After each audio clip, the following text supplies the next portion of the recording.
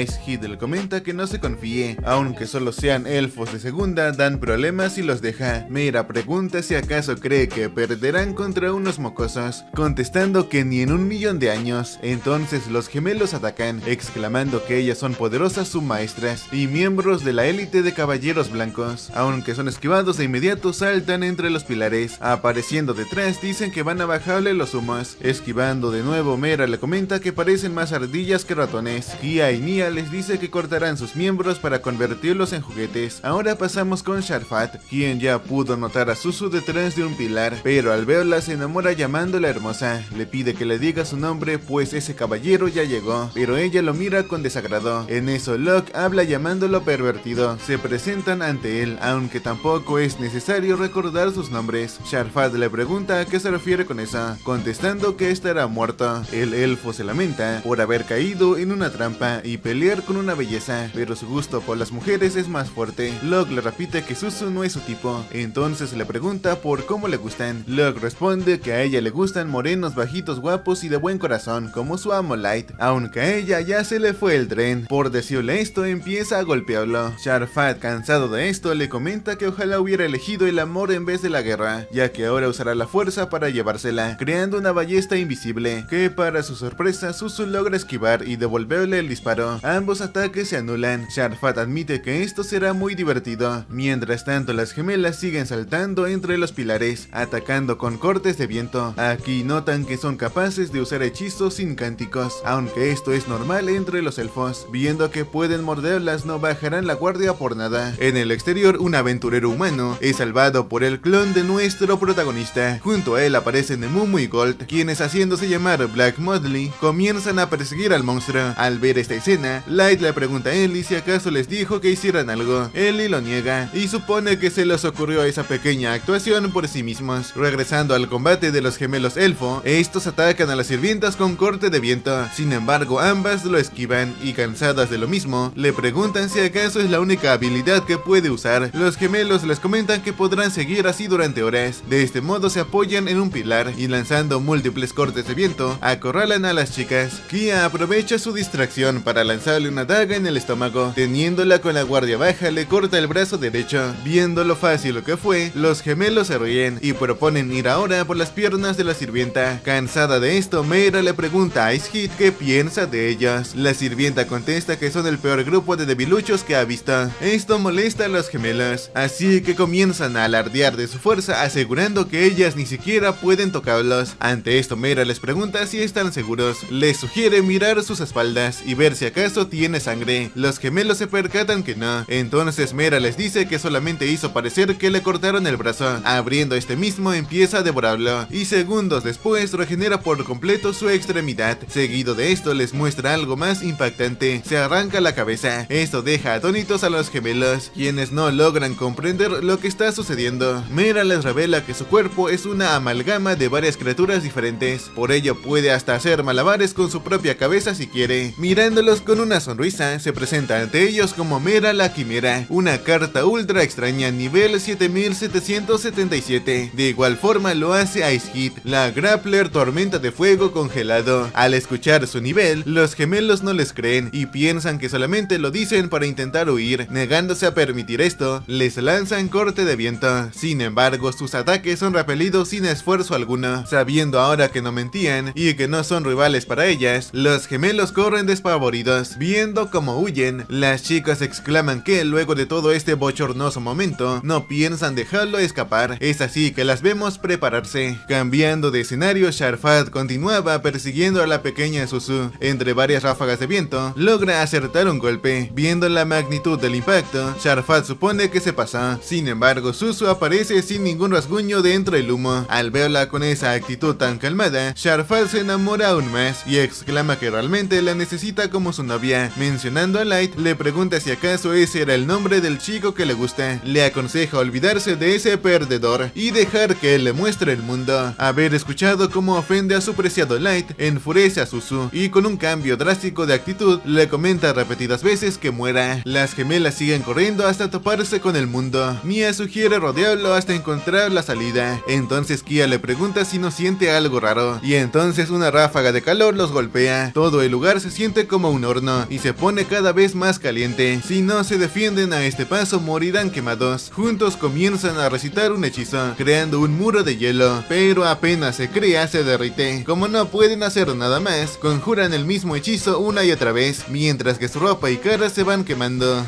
Ice Hit solo sigue aumentando la temperatura. Por el dolor y la falta de oxígeno, ya no pueden recitar el cántico, hasta que finalmente son incinerados. Pasando con Suzu, ella sigue disparando repitiendo que se muera. Sharfat ve todo esto asustado, ya que las balas que dispara se quedan congeladas encima suyo. Locke le pide que se calme, pero entonces se la lanza las balas que había disparado. Sharfat corre por su vida y se defiende con todo lo que tiene, hasta que una bala destruye su ballesta. Esta bala hace que todo el cuerpo le duela, descubriendo que cada bala está alterada, llenándola de plomo. Volviendo con los gemelos, Meira ve que siguen más o menos vivos, solo no murieron por el encantamiento de Ellie. Las gemelas les piden ayuda, pero Meira se ríe diciendo que el sufrimiento recién empieza. Aunque pidan piedad, les recuerda lo que hicieron con los humanos, solo los mataron por diversión, metiendo por su boca unas serpientes. El Amo Light dio la orden de sacarles información y hacer que se arrepientan. Esto también le va a pasar a Sharfat. Suzu comienza a pisar su cabeza, sin embargo Locke la detiene, recordándole su misión, y viendo cómo lo dejó y no supo nada de él, se pone a llorar pensando que Light se enojará. Desde su trono, Light ve todo esto y pregunta a Ellie qué pasa con Sasha. Ella sigue pensando en qué momento va a dar la cara para matarlo. En otro cambio de panel, Most se encontraba confundido sin saber a dónde ir. En eso aparece el buen Jack, quien se presenta ante él como Jack, la barricada de sangre de hierro, una carta ultra rara de nivel 7777. Al escuchar su nivel, Most le comenta que eso es absurdo. Jack le asegura que no miente, es más, lo invita a usar evaluación en él para comprobarlo, pero casi riéndose le pregunta pregunta si acaso no tiene esa habilidad. Most, aferrado a su decisión, le grita que no es necesario, puesto que vencerlo será mucho más rápido. Así lo vemos lanzarse a atacar con todo. Sin embargo, Jack con una sola mano lo repele y diciéndole que fue muy lento, lo provoca con el dedo. Esto enfurece al pelinaranja, que dejándose llevar por la ira ataca con todo. Viendo como ninguno de sus ataques le hace daño, se pregunta cómo es posible si esos ataques son lo suficientemente fuertes como para causarle problemas al Capitán Hardy. Yendo nuevamente en serio, se lanza con todo, pero Jack, usando solo 2 dedos, lo manda a volar. Levantándose del suelo, Most exclama que no hay manera de que esté en ese nivel, que es simplemente absurdo. Menciona que tiene un deber con los caballeros blancos, con el reino élfico y con muchas personas que necesitan su ayuda, por ello se niega a morir. Al escuchar su actitud justiciera, Jack le pregunta si acaso no es el tipo que considera a todos los humanos impotentes y miserables, ese que ofrece salvarlos de las penurias de la vida, exterminándolos como si fueran insectos. Ante esto, Most contesta que solamente les enferma el solo hecho de compartir el mismo aire que ellos. Después de todo, son débiles, lamentables y feos, por ello considera que no hay mejor final para los humanos que una muerte rápida e indolora. Por esto, para acabar con la suya, decide que utilizará alabarda de brazo fuerte, una habilidad que acorta su esperanza de vida cuando más la cargue. Al ver sus agallas, Jack también decide ir con todo. De esta manera, cuando Most termina de cargar y se lanza al ataque, Jack lo detiene con su brazo recubierto de una armadura. Viendo cómo recubre todo su cuerpo, Most grita de furia y arremete contra él. Cansado de lo mismo, Jack agarra su arma y con solo aplicar presión la destruye. Reconoce que sus ataques no estuvieron mal, pero simplemente ambos están en diferentes ligas. Dicho esto, le da un puñetazo en toda la cara que lo manda a volar. Estando en el suelo y muy malherido, Jack lo levanta y se pregunta si acaso lo mató. Al escuchar sus quejidos, se alegra y felicita a Ellie por su magia. Con su pelea terminada, se pregunta si los demás ya han vencido a sus enemigos. Así pasamos con la gran Asuna, lista para pelear contra el Capitán Hardy. Pero bueno, si has llegado hasta aquí, comenta la palabra humano para saber que has llegado hasta el final. Aquí en pantalla te dejo estos 2 videos guapos, como la persona que está mirando este video. Nos vemos hasta la próxima. Cuídate, toma agua, báñate y chao, chao.